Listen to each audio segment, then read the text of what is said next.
ще помогнете и на мен. Защото и аз Не думайте. Да.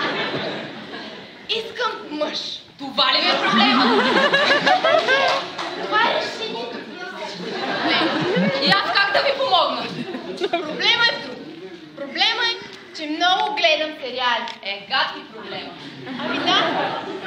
Всяка вечер, стане ли 8 часа, сядам на дивана и пускам телевизора.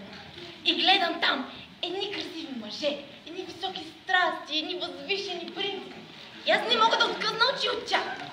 А като тръгна сутринта да ги търся, не един истински мъж съвременници, половин не мога да намеря. Само някакви мъглявци около мене. Не, че не ги търся. Търся ги. Ходя по трамваите, по автобусите, на хората къщите влизам и няма никъде. Един така е за мен, красив, богат, чаровен, да ме обича както Мехмет обича Инджи. И не може да ми помогнете съвременници. Не може да няма един за мен.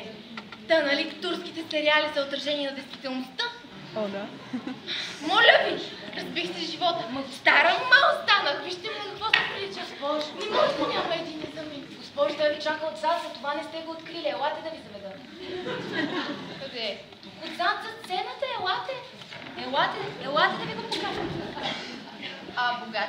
Много. Невероятен. Каква кола кара? Бентли Континентал. Дай.